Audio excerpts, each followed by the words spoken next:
ओम शांति। आध्यात्म प्रेमी भाई भौणी मैंने साप्ताहिक कोर्स आज पंचम दिन मनुष्य आत्मांकर उत्थान पतन कहानी आपण मानक शुणेबी। आपण मैंने चतुर्थ दिन चतुर्थ लेसन रे आपण मैंने शुणुते जे आत्मा किप्ति विराट वृक्ष सहित विषय बुझी आपण मैंने से विषय ए आउ टिके भल भाव बुझे कहीं आत्मा ये सबुरे आत्मा पाठ आत्मा एवं परमात्मा पाठ उभयंकर रही। आत्मा ये पति दुनिया रे बंची रही परमात्मा ज्ञान द्वारा निज जीवन को श्रेष्ठ बनवाई हम। तेणु आज मनुष्य जीवन आपण मैंने भावुए बहुत लोग भावुं जे मनुष्य आत्मा 84 लाख जन नुहे कहीं भावुं मनुष्य 84 लाख जोनि नहीं कि ये पृथ्वी जन्म नब एवं जन्म नेबा परे तार पाठ बजेब। आपण मैंने जानते 84 लाख जोनि ने मनुष्य जन्म जो हम निश्चय से सुख पाइबा कथा।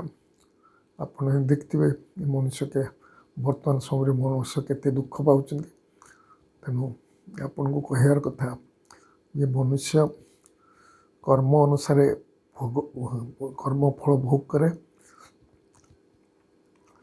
किंतु मनुष्य 84 लाख न नहीं 84 जन्म निये 84 जन्म निये एवं से मनुष्य ही मनुष्यर जो कर्म करता आप देखु गोटे कुकुर कुकुर कि घोड़ा आप देखु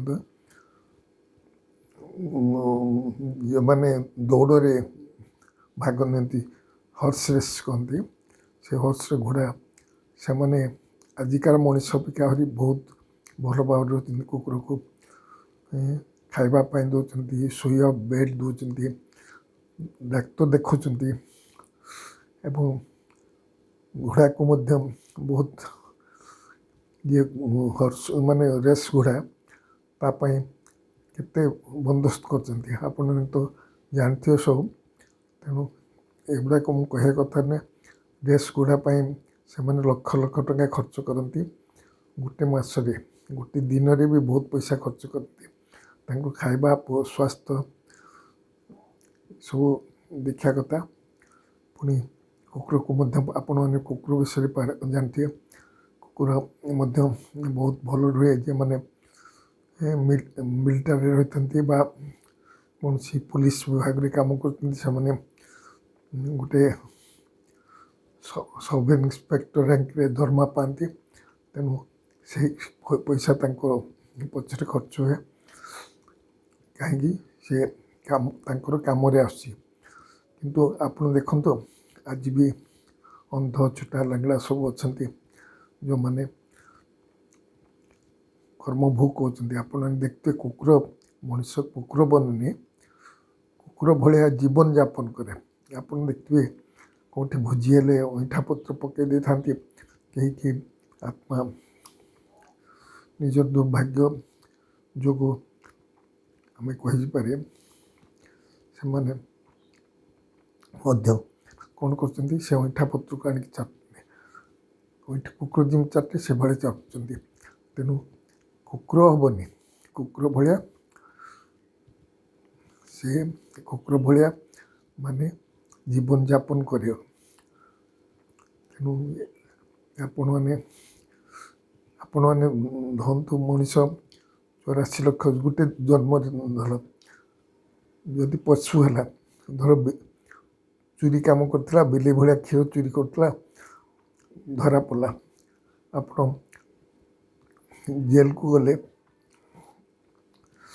ଆପଣ କ'ଣ କରିବେ ନା ଅନୁଭବ କରିବେ ଯେ ସେ ଜେଲରେ ମଧ୍ୟ ଆହୁରି କେତେ ମାନେ ଖରାପ ଲୋକ ଥାନ୍ତି।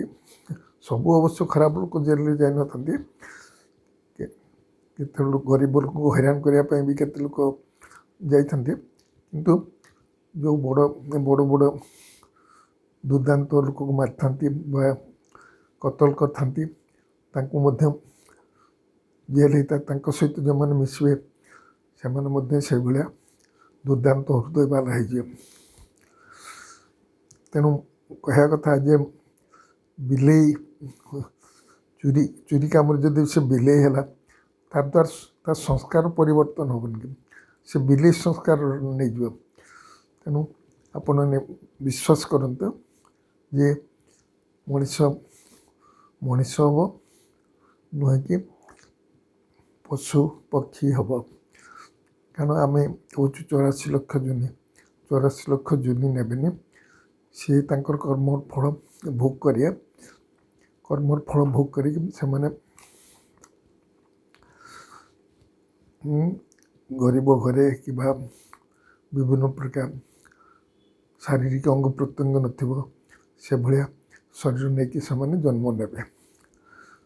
ତେଣୁ କହିବାର କଥା ଆପଣମାନେ ଆମେ ଯେଉଁ କହୁଛୁ ମଣିଷ ଜନ୍ମ 84 ଲକ୍ଷ ଜୁନି ନେବ, ତା ନୁହେଁ। ଲକ୍ଷ ଆମର 84, ଆମେ ମ୍ୟାକ୍ସିମମ୍ 84 ଜନ୍ମ ନେବୁ, ମିନିମମ୍ ଗୋଟିଏ ଜନ୍ମ ନେବୁ।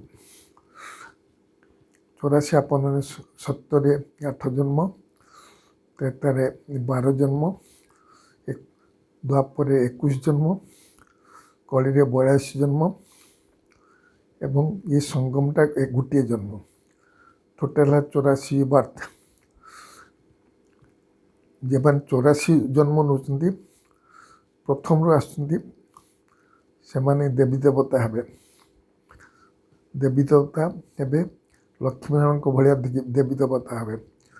ଆମେ କହୁଛୁ ନା ଆମର ଉଦ୍ଦେଶ୍ୟ ଈଶ୍ୱରୀୟ ବିଶ୍ୱବିଦ୍ୟାଳୟ ନର ଏମିତି କାମ କରେ ନାରାୟଣ ହେବ, ଲକ୍ଷ୍ମୀ ଏମିତି କାମ କରେ ଯେ ଲକ୍ଷ୍ମୀ ହେବ। ଲକ୍ଷ୍ମୀ ମାନେ ଲକ୍ଷଣଯୁକ୍ତ। ଯଦି ଆପଣ ଭଲ କାମ କରିବେ ଆପଣ ଲକ୍ଷ୍ମୀ ହେବେ। ତେଣୁ ଆପଣମାନେ ଏଥିରୁ ବିଶ୍ୱାସ କରନ୍ତୁ, ମନେ ରଖନ୍ତୁ ଯେ କୌଣସି ମଣିଷ ଅନ୍ୟ କୌଣସି ଜୋନିରେ ଜନ୍ମ ନେବନି। ଯଦି ଜନ୍ମ ନେଇଥିଲେ ଆପଣମାନେ ଅନୁଭବ କରିତେ ଦୁଇଟା ଦେଲି ପଶୁ ଅଛନ୍ତି, କୁକୁର ଅଛନ୍ତି, ଘୋଡ଼ା ଅଛନ୍ତି, ଯେଉଁମାନେ ଭଲ ଭାବରେ ରହୁଛନ୍ତି। ତାଙ୍କ ପ୍ରତି ଡାକ୍ତର ଜଣେ ରହୁଛନ୍ତି, ସେମାନେ ଡାକ୍ତରକୁ ଦେଖାଉଛନ୍ତି। କିନ୍ତୁ ମଣିଷ ଗରିବ ଲୋକ କେଉଁଠି ଗୋଟେ ମରିଗଲେ ମଧ୍ୟ କେହି ତାଙ୍କୁ ପଚାରନି ଯେ ତୋତେ ରୋଗ ହେଇଛି, ଚାଲ ଡାକ୍ତର। ସେମିତି ହୁଏତ ବହୁତ ଲୋକ ଅଛନ୍ତି ଯେଉଁମାନେ ଦୟାବାନ ଲୋକ ଅଛନ୍ତି, ସେମାନେ ଆପଣଙ୍କୁ ଡାକ୍ତରଖାନା ନେଇପାରନ୍ତି। କିନ୍ତୁ କିଏ ନେବ କିଏ ନ ନେବ ଜଣାପଡ଼ୁନି। କିନ୍ତୁ ବହୁତ ଲୋକ ଗରିବ ହେଇକି ଔଷଧ ନ ପାଇ ମରୁଛନ୍ତି। ତେଣୁ ଆପଣମାନେ ବିଶ୍ୱାସ କରନ୍ତୁ ଯେ ମଣିଷ ହେବନି। କହିଲେ ନା, ଯଦି ମଣିଷ ଥରେ ହିଂସ୍ର ହେଇଗଲା, ମାନେ ବାଘ ବା ସିଂହ ହେଇଗଲା, ସିଏ ତା'ର ପ୍ରକୃତିକୁ ଛାଡ଼ିପାରିବନି। ସିଏ ମଣିଷ ମାରିବ, ଗୋରୁ ମାରିବ, ଏସବୁ ମାରିବ। ତେଣୁ ହିଂସ୍ର ପ୍ରକୃତି ହେଇଗଲା। ହିଂସ୍ର ପ୍ରକୃତି ହେଲେ ତା ଜୀବନଟା ବର୍ବାଦ ହେଇଗଲା। ତେଣୁ ଆପଣ ଲାଷ୍ଟ ଜନ୍ମରେ ମଣିଷ ହେବ, କିନ୍ତୁ ଲାଷ୍ଟ ଜନ୍ମରେ ମଣିଷ ନ ହେଇ ଆପଣମାନେ ଏହି ଜନ୍ମରେ ଆପଣ ଯଦି ଚେଷ୍ଟା କରିବେ ମଣିଷ ଦେବତା ହେଇପାରିବେ। ମୁଁ ଆପଣଙ୍କୁ ଦେଖୁଥିଲି ଏଇ ଚିତ୍ରରେ, ଆପଣ ଦେଖନ୍ତୁ, ଇଏ ଆମର ଉତ୍ଥାନ ପତନ, ମଣିଷ ଆତ୍ମାର ଉତ୍ଥାନ ପତନର କାହାଣୀ। ଇଏ ପ୍ରଥମେ ଅଛି, ଆମେ ଦେବୀ ଦେବତା ଥିଲୁ। ଆମେ ଲକ୍ଷ୍ମୀନାରାୟଣ ସତ୍ୟରେ ରାଜୁତି। ଲକ୍ଷ୍ମୀନାରାୟଣ ପ୍ରଥମେ 8 ଜନ୍ମ ଲକ୍ଷ୍ମୀନାରାୟଣଙ୍କ ପିଢ଼ି ଲକ୍ଷ୍ମୀନାରାୟଣ 1 ଲକ୍ଷ୍ମୀନାରାୟଣ 2 ଏଇଭଳିଆ ସେମାନେ 8 ଜନ୍ମ ନିଅନ୍ତି। ଯେଉଁମାନେ ମାଳର ଧାନ ହେଇଥାନ୍ତି ସେମାନେ ହିଁ ଏଇ 8 ପିଢ଼ି ଆସିବେ ଯେଉଁମାନେ ପାସ୍ ୱିଥ୍ ଅନର୍ସ ହୋଇଥାନ୍ତି। ବାବା ବି ମୁରଲୀ ଆଜି କହିଛନ୍ତି ନା, ପାସ୍ ୱିଥ୍ ଅନର୍ସ ହେଇଥିଲେ ଆପଣ ଇଏ ସତ୍ୟ ଯୁଗରେ ଲକ୍ଷ୍ମୀନାରାୟଣ ହେବ। ଅବଶ୍ୟ ଶ୍ରୀକୃଷ୍ଣ ଶ୍ରୀରାଧା ବଡ଼ ହେଲେ ସେମାନେ କ'ଣ କୁହନ୍ତି ନା, ସେମାନେ ଲକ୍ଷ୍ମୀନାରାୟଣ ହୁଅନ୍ତି। ଇଏ ଶ୍ରୀକୃଷ୍ଣ ଗୋଟେ ରାଜ୍ୟର ରାଜକୁମାର, ଆଉ ଶ୍ରୀରାଧା ଆଉ ଗୋଟେ ରାଜ୍ୟ ରାଜକୁମାର। ସେମାନେ ଯେତେବେଳେ ମ୍ୟାରେଜ୍ କରନ୍ତି, ସିଂହାସନରେ ବସନ୍ତି, ସେତେବେଳେ ତାଙ୍କ ମ୍ୟାରେଜ୍ ପରେ ନାମ ତାଙ୍କର ସେଇଭଳିଆ ହୋଇଥାଏ। ତେଣୁ ଆପଣ ଅନୁଭବ କରନ୍ତୁ ଯେ ଏଇଭଳିଆ ଲକ୍ଷ୍ମୀନାରାୟଣ ହେବା ପାଇଁ ଆପଣଙ୍କୁ କିଛି ପାଠ ପଢ଼ିବା ପାଇଁ ହେବ। ପାଠ ନ ପଢ଼ିଲେ, ମେହନତ ନ କଲେ, କହନ୍ତି ନା ପଢ଼ାଇ is the source of income. ଆପଣ ପାଠ ନ ପଢ଼ିଲେ, ମେହନତ ନ କଲେ ଦେବତା ହେଇପାରିବେ। ଦୈବଗୁଣ ଧାରଣା ନ କଲେ ଯେମିତି ଆମର 4ଟା ସବଜେକ୍ଟ ଅଛି, ଜ୍ଞାନ, ଯୋଗ, ଧାରଣା, ସେବା ମଧ୍ୟ କରିବା ପାଇଁ ଅଛି। ରାଜା ହେବା ପାଇଁ ପ୍ରଜା ବନେଇବାର ଅଛି, ନହେଲେ ରାଜା ହେବେ କେମିତି? ତେଣୁ ତ ରାଜା ସଂଖ୍ୟା କମ୍। ଆପଣମାନେ ଅନୁଭବ କରିଥିବେ, ପ୍ରଜା ତ ଯେକୌଣସି ହେଇପାରିବେ। ଜ୍ଞାନ ଥରେ ଭଲରେ ଶୁଣିଲେ, କିଛି ଦିନ ଚାଲିଲେ ପ୍ରଜା ହେବେ। କିନ୍ତୁ ରାଜା ହେବା ପାଇଁ ବାବା ବି କହୁଛନ୍ତି ନା, ରାଜା ଯିଏ ହେବ, ଚକ୍ରବର୍ତ୍ତୀ ଯିଏ ହେବ, ଚକ୍ରକୁ ଘୁରେଇବ, ସୁଦର୍ଶନ ଚକ୍ରକୁ ଘୁରେଇବ। ତେଣୁ ପ୍ରଥମେ ଆମେ ଲକ୍ଷ୍ମୀନାରାୟଣ ହେବା। ଲକ୍ଷ୍ମୀନାରାୟଣ 1, 2, 3 ଏଭଳିଆ 8ଟା ହେବା। କିନ୍ତୁ ଥରେ ଶୀର୍ଷ ଦେଶରେ ବସିଲେ ପତନ ଆରମ୍ଭ। କଳା କମି ଯାଉଛି। ଆପଣ ଦେଖନ୍ତୁ 1250 ବର୍ଷରେ 2 କଳା କମୁଛି। ସତ୍ୟ ଯୁଗରେ କ'ଣ ହେବ? 16 କଳା ସମ୍ପୂର୍ଣ୍ଣ, ସର୍ବଗୁଣ ସମ୍ପୂର୍ଣ୍ଣ ନିର୍ବିକାରୀ, ମର୍ଯ୍ୟାଦା ପୁରୁଷୋତ୍ତମ, ଅହିଂସା ପରମ ଧର୍ମ। ଇଏ ଟାଇଟଲ୍ ଆମ ସମସ୍ତଙ୍କର ରହିବ। କିନ୍ତୁ ଆମର କଳା କମି ଚାଲିବ। ସତ୍ୟ ଯୁଗରେ 16 କଳା ଥିଲା, ଇଏ ତ୍ରେତା ଯୁଗରେ 14 କଳା ହେଲା। ମାନେ 2 କଳା। 650 ବର୍ଷରେ 1 କଳା ଏବଂ 62 ବର୍ଷରେ 0.1 କଳା। ତେଣୁ ଆପଣ ସିଂହାସନରେ ବସିଲା ପରେ ବା ସତ୍ୟଯୁଗ ଆରମ୍ଭ ପରେ 62 ବର୍ଷ ପରେ 0.1 କଳା କମିଯିବ। 0.1 କଳା କମିଲେ ଆପଣଙ୍କୁ ଆଦୌ ଜଣାପଡ଼ିବ, ମାତ୍ର ଆପଣ ଅନୁଭବ କରିବେ ଯେ ଆମର କଳା କମୁଛି। ଆମେ କଳା କମୁଛି ଆମେ ଜାଣିପାରିବୁନି, କାରଣ ଆପଣ 0.1 କଳା କମିଲେ 62 ବର୍ଷରେ ଆପଣ କେମିତି ଜାଣିବେ? ଆଦୌ ଜାଣିପାରିବେନି। ତେଣୁ କହିବାର ଉଦ୍ଦେଶ୍ୟ, ଆପଣ ସତ୍ୟ ଯୁଗ ହେଲେ ଆପଣ କଳା କମିବ। ଏଇ ସଙ୍ଗମ ଯୁଗର ପଢ଼ାଇ ଅନୁସାରେ ଆପଣମାନେ କଳା ମାନେ ସତ୍ୟ ଯୁଗରେ ଆସିବ। ଏଇ ସତ୍ୟ ଯୁଗରେ କିଏ ପଢ଼ଉଛନ୍ତି? ଆପଣମାନଙ୍କୁ ତ କହିଥିଲି ଦ୍ୱିତୀୟ ଦିନରେ, ପରମାତ୍ମା ଶିବ ଆସିକି ଏଇ ସମୟରେ ପଢ଼ଉଛନ୍ତି। ପଢ଼ାଇଲା ପରେ ଆମେ ମଣିଷରୁ ଦେବତା ହେଇପାରିବୁ। ସତ୍ୟଯୁଗ ପରେ 8 ଜନ୍ମ ପରେ ଆମେ ତ୍ରେତାକୁ ଆସୁଛୁ। ତ୍ରେତାରେ ରାମ ରାଜା ହେବେ, ତାଙ୍କର 12 ଜନ୍ମ ଯିବ। ଆମେ କହୁଛୁ ନା 33 କୋଟି। ଆଉ 16 କଳା ପରିବର୍ତ୍ତେ 14 କଳା। ସର୍ବଗୁଣ ପରେ ସେମାନେ ଗୁଣ ରହିବେ, ପବିତ୍ର ରହିବେ, ସବୁ ରହିବେ। କିନ୍ତୁ କଳା କମି ଚାଲିବ। ଏବଂ ତ୍ରେତା ଶେଷରେ 8 କଳା ହେବ। 8 କଳା ପରେ ଇଏ ହେଲା ତ୍ରେତାର 12 ଜନ୍ମରେ ରାମ ସୀତା ଯେମିତି ରାଜା ହେଇଥିଲେ, ସେମାନଙ୍କ ପରିବାରରେ ବା ତାଙ୍କ ପରିବାରରେ ଆଉ କେହି ଆସିବେ, ସେମାନେ 12 ଜନ୍ମ ନେବେ। ଦ୍ୱାପର ଆସିଲେ ଆମେ 21 ଜନ୍ମ ନେବୁ। 21 ଜନ୍ମ ମାନେ ଆଠ କଳାରୁ କମ୍ ହେଲେ ଟିକେ ବି 1.1 ବି କମିଲେ 7.99 ବି ହେଲେ ଦ୍ୱାପର ଆସିଗଲା। ସତ ପ୍ରଧାନ ଜାଗାରେ ସତ୍ୟ ଯୁଗରେ ସତ ପ୍ରଧାନ, ତେତାରେ ସତ ରଜ ଗୁଣ ଟିକେ ଆରମ୍ଭ ହେଲା, କିନ୍ତୁ କଳା କମି ଚାଲିବ। ଆପଣମାନେ ଯଦି ଆପଣ ଚାହିଁଲେ ବି ଆପଣ କଳାକୁ କମେଇ ପାରିବେନି, ସେଟା ଡ୍ରାମାରେ ଏଟା ଫିକ୍ସ ହେଇକି ଅଛି। ଆପଣମାନଙ୍କର କଳା କମିବ ଏବଂ ଦ୍ୱାପରେ ଆପଣମାନେ ପ୍ରଥମେ ଅଭିବିଚାରୀ ଭକ୍ତି ଆପଣମାନେ ଆଗେ ଶିବଙ୍କୁ ପୂଜା କଲେ। ଏବେକାରୀ ସୋମନାଥ ମନ୍ଦିର ରାଜା ବିକ୍ରମାଦିତ୍ୟ ସ୍ଥାପନ କରିଥିଲେ। ଅଭିବିଚାରୀ ଭକ୍ତି ମାନେ ଆଗେ ଶିବଙ୍କୁ ପୂଜା କରି ଦ୍ୱାଦଶ ଜ୍ୟୋତିର୍ଲିଙ୍ଗ ସ୍ଥାପନ ହେବ ଏବଂ ଆପଣମାନେ ଦ୍ୱାଦଶ ଜ୍ୟୋତିର୍ଲିଙ୍ଗ ପରେ କହନ୍ତି ନା ପାତଳ ଫଟା ଶିବ ମନ୍ଦିର। ତେଣୁ ଦ୍ୱାଦଶ ଯେମିତି ଆମର କାଶୀ ବିଶ୍ୱନାଥ ଅଛନ୍ତି, ନାଗେଶ୍ୱର ଅଛନ୍ତି, ମହାକାଳେଶ୍ୱର ଅଛନ୍ତି, ଏଭଳି 12ଟା ଶିବଲିଙ୍ଗ ପାତାଳୁ ବାହାରିବ। ତେଣୁ ତାପରେ କଳିଯୁଗ ଆରମ୍ଭ ହଉ, ଯେତେବେଳେ ଆମେ ରଜରୁ ଆମେ କ'ଣ ତମ ଏବଂ ଏବେ ଆମେ ତମ ପ୍ରଧାନ ହେଇଛୁ। ଏଇ ସଙ୍ଗମ ଯୁଗ ଇନ୍ ବିଟୁଇନ୍ କଳିଯୁଗ ଏବଂ ସତ୍ୟଯୁଗ ଭିତରେ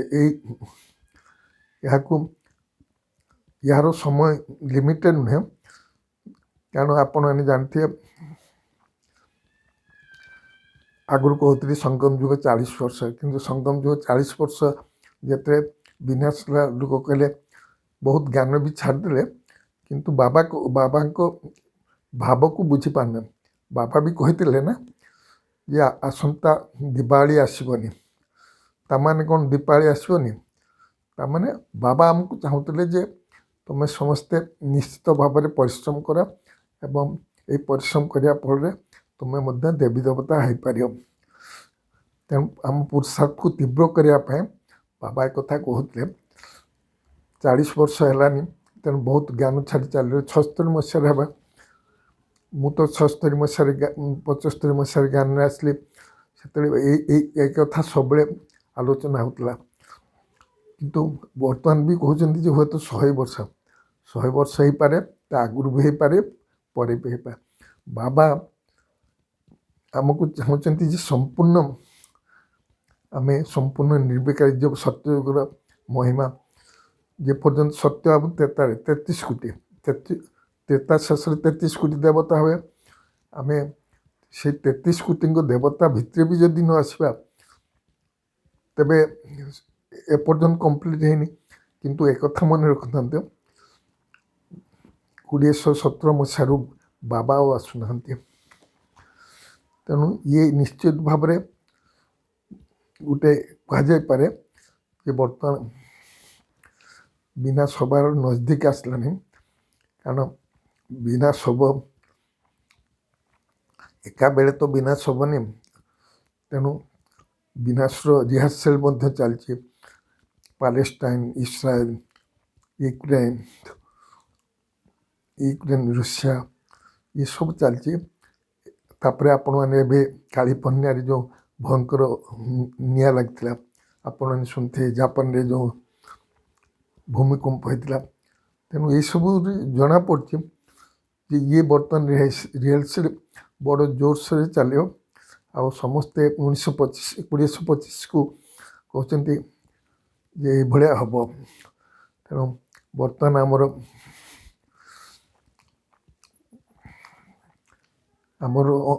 ଅନ୍ତିମ ଅବସ୍ଥା ବୋଲି କୁହାଯାଇପାରେ।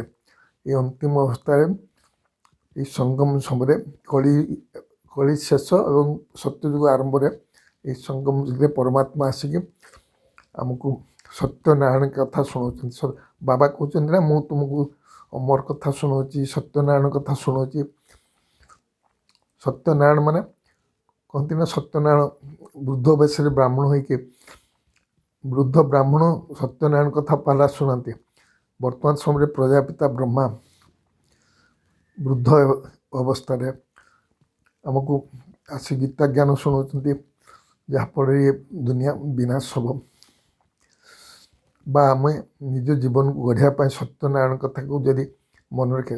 ଦୁନିଆରେ ଶାସ୍ତ୍ର ପଢ଼ାନ୍ତି ସିଏ ସତ୍ୟନାରାୟଣ କଥା ନାହିଁ, ସତ୍ୟନାରାୟଣ ମହିମା ଖାଲି ବନାନ୍ତି, କିନ୍ତୁ କିପରି ଆମେ ସତ୍ୟନାରାୟଣ ହେବୁ ଏ କଥା ମଧ୍ୟ ସେମାନେ କହୁନାହାନ୍ତି। ତେଣୁ ସତ୍ୟନାରାୟଣ କଥା ବାବା ଆସି ଶୁଣାଉଛନ୍ତି। ଅମର କଥା, ଶିବ ପାର୍ବତୀଙ୍କୁ ଅମର କଥା ଶୁଣେଇଥିଲେ ନା ଅମରନାଥରେ। ଆମେ ଅମରନାଥ, ଅମର ମାନେ ଦେବତା ହେବା, କେମିତି ଦେବତା ହେବା ସେ କଥା ବାବା ଆସିକି ଶୁଣାଉଛନ୍ତି। ତେଣୁ ଆମେ ଯଦି ଏଇ ଅମରନାଥ ବା ସତ୍ୟନାରାୟଣ କଥାକୁ ଶୁଣିବା, ତେବେ ଆମେ ନିଶ୍ଚୟ ମଣିଷରୁ ଦେବତା ହେଇପାରିବା। କାହିଁକି ଆମକୁ ପଢ଼ାଇଲା ବେଲା କୌଣସି ଦେହଧାରୀ ନୁହନ୍ତି, ସ୍ୱୟଂ ପରମାତ୍ମା। ଆପଣଙ୍କୁ ମୁଁ କହିଥିଲି ଯେ ସ୍ୱୟଂ ପରମାତ୍ମା ଆସିକି ବର୍ତ୍ତମାନ ପତିତ ଆତ୍ମାକୁ ପାବନ ବନାଉଛନ୍ତି, ଦୁଃଖ ଶାନ୍ତି ରକ୍ଷା କରୁଛନ୍ତି, ସୁଖ ଶାନ୍ତି ଦୁନିଆକୁ ନେଇଯିବା ଚାହାନ୍ତି। ତେଣୁ ଆମେ ଯଦି କହନ୍ତି ନା ପଢ଼େଙ୍ଗେ ଲିଖେଙ୍ଗେ ତ ବନେଙ୍ଗେ ନବାବ। ଆପଣ ଯଦି ପଢ଼ିବେ ଲେଖିବେ ତେବେ ଆପଣ ନବାବ ହେବେ। ନବାବ ନହେଲେ ଆପଣ ଅନୁଭବ କରିପାରିବେନି ଯେ ପରମାତ୍ମା ଆମକୁ ନବାବ ବନାଉଛନ୍ତି। ତେଣୁ ପଢ଼ିବା ପାଇଁ ହେବ, ଧାରଣା କରିବା ପାଇଁ ହେବ, ସେବା କରିବା ପାଇଁ ହେବ, ଯୋଗ କରିବା ପାଇଁ ହେବ। ଆମକୁ ଏସବୁ କରିବା ପାଇଁ ହେବ। ଆମେ ମେହନତ କରିବୁନି, ଆମକୁ କେହି ଖାଇବା ପାଇଁ ଦେବ? ଆପଣ ମେହନତ ନ କଲେ କେହି ଖାଇବା ପାଇଁ ଦେବନି, ମୁହଁ ପାଖରେ ଆସିକି ଦେବନି। ଆପଣ ମେହନତ କରିବା ପାଇଁ ହେବ। ସତ୍ୟ ଯୁଗରେ ଦେବୀ ଦେବତା ହେବା, ପୁଣି ରାଜା ମହାରାଜା ହେବ। ତେଣୁ ଆମକୁ ସେଥିପାଇଁ ମେହନତ ଦରକାର। ଆପଣମାନେ ବି ଦେଖନ୍ତୁ, ଯେତେବେଳେ ଜଣେ ଲୋକ ମରିଯାଏ, ତା'ର ଗୋଡ଼ ସହର ଆଡ଼କୁ ଏବଂ ମୁହଁ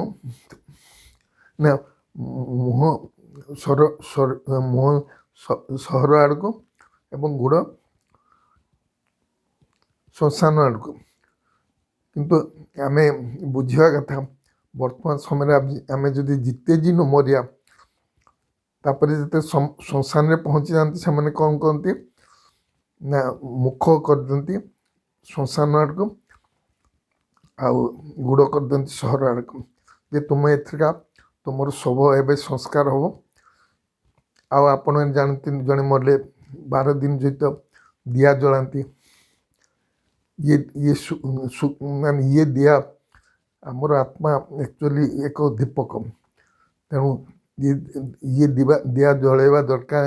ଆମେ କର୍ମ ଫଳରେ କର୍ମ ଯୋଗୁଁ ଜନ୍ମ ନେବୁ, କିନ୍ତୁ ମନେ ରଖିବା କଥା, ଆମେ ଯଦି ଜିତେ ଜି ମରିଯାଇଥାନ୍ତୁ, ଅର୍ଥାତ୍ ପ୍ରଥମରୁ ଯଦି ସହର ଆଡ଼କୁ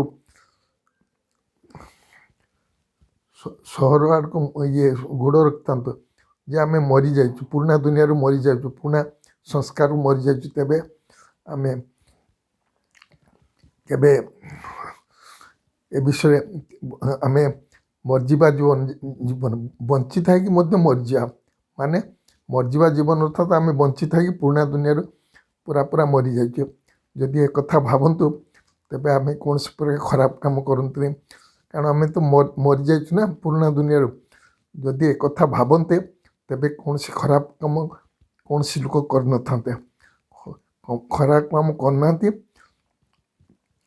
ଖରାପ କାମ ବୋଲି ଦୁନିଆରେ ଖରାପ କାମ, କ୍ରୋଧ, ଲୋଭ, ମୋହ, ଅହଙ୍କାର ଯେ 5 ବିକାର ରହିଛି, ସେମାନେ ଭାବୁନାହାନ୍ତି ଯେ ଏଗୁଡ଼ାକ ଗୋଟେ ଖରାପ ବୋଲି।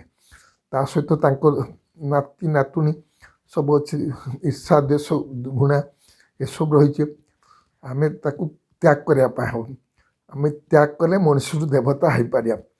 ତେଣୁ ଆପଣମାନେ ଏ କଥା ଭଲ ଭାବରେ ବୁଝିପାରିଲେ ଯେ ଆମେ ଆତ୍ମାମାନେ ଯଦି ସ୍ୱର୍ଗକୁ ଯିବୁ, ଆମେ କହୁଛୁ ନା କେହି ମରିଗଲେ କହୁଛନ୍ତି ସ୍ୱର୍ଗ ଚାଲିଗଲା। ଇଏ କଳି ଦୁନିଆରେ ଯିଏ ମରିବ ସେ କଳିରେ ଜନ୍ମ ନେବ, ସ୍ୱର୍ଗକୁ ଯାଇପାରେ। ମନ ବୁଝିଲା ପାଇଁ ଆମେ କହିଦେଉଛୁ ସ୍ୱର୍ଗକୁ ଯିବା ପାଇଁ ହେଲେ ବାବା ପଢ଼ଉଛନ୍ତି, ବାବା ପଢ଼ଉଛନ୍ତି ଆମକୁ ଆସି ଆଜି 88 ବର୍ଷ ହେଲା ପଢ଼ଉଛନ୍ତି। ଏ ପାଠକୁ ପଢ଼ିବା ଦରକାର। ନିଜ ଜୀବନ ଧାରଣ କରିବା ଦରକାର। ତେବେ ଆମେ ଯାଇକି ଦେବୀ ଦେବତା ହେଇପାରିବୁ, ନହେଲେ କେମିତି ଦେବ ଦେବତା ହଉ? ଆମକୁ ଆମର ଏଇ ମାଇଣ୍ଡକୁ ମାନେ ଡିଟରମିନେସନ୍ ଗୋଟେ ନେବା କଥା। ମୁଁ ନିଶ୍ଚୟ ଭାବରେ ବାବାଙ୍କ ପାଠକୁ ପଢ଼ିବି। ପରମାତ୍ମା ପଢ଼ଉଛନ୍ତି, ବାବା ଆମକୁ କେତେ ସ୍ନେହ ଦେଉଛନ୍ତି, କେତେ ପ୍ୟାର ଦେଉଛନ୍ତି। କହୁଛନ୍ତି ନା, ତୁମର ମୋର କାନ୍ଧର ସନ୍ତାନ, ତୁମ କାନ୍ଧରେ ବସିବ, ତୁମ ଶିରରେ ସନ୍ତାନ। କହୁଛନ୍ତି ଦିଲ୍ ତକ୍ ନସିଂ, କେତେ ସମ୍ମାନ ଦେଉଛନ୍ତି ଆମମାନଙ୍କୁ। ତଥାପି ଆମମାନେ ଆମର ଚେତନା ଆସୁନି, ଆମେ ଜାଗୁନୁ, ଆମେ ପଢ଼ୁନୁ। ଯଦି ଆମେ ଠିକ୍ ଭାବରେ ପଢ଼ିବୁ, ଧାରଣା କରିବୁ, ସେବା କରିବୁ, ଯୋଗ କରିବୁ, ଆମେ ନିଶ୍ଚିତ ଭାବେ ଦେବତା ହବୁ। ଇଏ ଆତ୍ମାର 84 ଜନ୍ମ, 84 ଜନ୍ମର କାହାଣୀ ଆପଣମାନେ ବୁଝିଲେ ଯେ ଯଦି ଆମେ ଏଇ ସମୟରେ ଇଏ ଆମ ପାଇଁ ବ୍ରହ୍ମ ମୁହୂର୍ତ୍ତ, ସଙ୍ଗମ ଯୁଗ ଆମ ପାଇଁ ବ୍ରହ୍ମ ମୁହୂର୍ତ୍ତ। ଆମକୁ କୁହାଯାଉଛି ନା ବ୍ରହ୍ମ ମୁହୂର୍ତ୍ତରେ ଉଠିବା ପାଇଁ। ସବୁଦିନ ବାବା କହୁଛନ୍ତି କାହିଁକି ବ୍ରହ୍ମ ମୁହୂର୍ତ୍ତରେ ଉଠ? କାରଣ ବାବାଙ୍କର ବରଦାନ ମିଳୁଛି। ଯଦି ଆମେ ବ୍ରହ୍ମ ମୁହୂର୍ତ୍ତ ବାବାଙ୍କ ସହିତ ଯୋଗ କରିବା, ଆମେ ବରଦାନ ପାଇବା। ବାବା ପିଲାମାନଙ୍କୁ ଅମୃତ ବେଳରେ ମିଶିବା ପାଇଁ ଆସିଛନ୍ତି, ବରଦାନ ଦେବା ପାଇଁ ଆସୁଛନ୍ତି। ସେ ବରଦାନକୁ ଆମେ ଯଦି କାମରେ କରିବା, ବାବାଙ୍କର ମୂର୍ତ୍ତିକୁ ଯଦି ଠିକ୍ ଭାବରେ ପଢ଼ିବା, ତେବେ ଆମେ ଦେବତା ହେଇପାରିବା। ତେବେ ଆପଣମାନେ ଏଇ ଆମର ଜୀବନର ଉତ୍ଥାନ ପତନର କାହାଣୀ ଶୁଣିଲେ। ସ୍ୱର୍ଗକୁ କେହି ଏ କଳିଯୁଗରେ କେହି ସ୍ୱର୍ଗକୁ ଯାଇପାରିବେ। ସ୍ୱର୍ଗ ତ ସତ୍ୟ ଯୁଗ, ଯେଉଁଠି ସୁଖ, ଶାନ୍ତି, ପବିତ୍ରତା, ଆନନ୍ଦ ସବୁ ରହିଛି। ଆପଣମାନେ ମନେ ରଖିଥାନ୍ତୁ, ସୁଖ, ଶାନ୍ତି, ପବିତ୍ରତା ନହେଲେ ସ୍ୱର୍ଗକୁ ଯାଇପାରିବେ। ପବିତ୍ରତା ମାନେ ହେଉଛି ବ୍ରହ୍ମଚାରୀ ତଥା ବ୍ରହ୍ମାଚାରୀ। ତେଣୁ ପବିତ୍ରତା ଉପରେ ବେଶୀ ଜୋର ଦିଆଯାଉଛି। ଯଦି ଆମେ ପବିତ୍ର ନ ହେବୁ, ତେବେ କେବେ ସତ୍ୟ ଯୁଗକୁ ଯାଇପାରିବୁନି ବା ତ୍ରେତା ଯୁଗକୁ ଯାଇପାରିବୁନି। ତେଣୁ ଆପଣମାନେ ଇଏ ଉତ୍ଥାନ ପତନର କାହାଣୀ ମନୁଷ୍ୟ ଆତ୍ମାର ବୁଝିଲେ, ପୁଣି ମଣିଷ ପଶୁ ହୁଏନି, ପଶୁ ଭଳି ଜନ୍ମ ନେବ, ଦୁଃଖ ଶାନ୍ତି ଭିତରେ ରହିବ, ଛୋଟା ଲେଙ୍ଗଡ଼ା ଏଭଳି ହେବ, କାହାକୁ ସମ୍ମାନ ଦେବନି, ଡିସରେସପେକ୍ଟ କରିବ। ତେଣୁ ଏଇସବୁରେ ଆପଣମାନେ ବୁଝିପାରୁଥିବେ ଯେ ଯେତେ ଦୈବ ଗୁଣକୁ ଧାରଣ କରିବ, ସିଏ ଦେବତା ହେବ। ଦେବତା ହେବା ମାନେ ବାବା କହୁଛନ୍ତି ନା, ଦେବତା କିଏ ହବ? ଯିଏ ଦିବ୍ୟତା ଥିବ, ଯିଏ ଲେପ୍ତା ନେଇବନି, ଅନ୍ୟକୁ ଦେବ, ଜ୍ଞାନ ଗୁଣ ଶକ୍ତି ଏସବୁ ଅନ୍ୟମାନଙ୍କୁ ଦେବ। ଯଦି ଦେବ, ତେବେ ସେ ଦେବତା ହେଇପାରିବ। ଦେବତା ହେବା ପାଇଁ ଇଏ କ୍ରାଇଟେରିଆ ଯେ ଆମେ ଅନ୍ୟକୁ ଜ୍ଞାନ ଗୁଣ ଶକ୍ତିରେ ଭରପୁର କରିବା, ବାବାଙ୍କ ଅନୁସାରେ ସେମାନଙ୍କୁ ଜ୍ଞାନ ଶୁଣେଇବା ଏବଂ ଧାରଣା କରିବା। ମୂଳ ଜିନିଷ ହେଲା ଧାରଣା କରିବା, ତା ସହିତ ସେବା କରିବା। ରାଜା ବନେଇବା ପାଇଁ ହେଲେ ଆମକୁ ପ୍ରଜା ବନେଇବା ଦରକାର। ତେଣୁ ଏଇସବୁ କାମ ଆପଣମାନଙ୍କୁ ଶୁଣି ବହୁତ ଖୁସି ହେବେ ଯେ ବର୍ତ୍ତମାନ ସମୟରେ ପରମାତ୍ମା ଆସିକି ଯିବାର ସମୟ ହେଲାନି। ତେଣୁ ଆପଣମାନେ ଜାଗନ୍ତୁ, ନିଜକୁ ଜ୍ଞାନରେ ସୁସଜ୍ଜିତ କରନ୍ତୁ, ଦୈବ ଗୁଣରେ ସୁସଜ୍ଜିତ କରନ୍ତୁ, ତେବେ ଆପଣ ସତ୍ୟ ଦୁନିଆକୁ ଯାଇପାରିବେ। ଆଚ୍ଛା, ମୁଁ ଏତିକି କହି ମୁଁ ବିରାମ।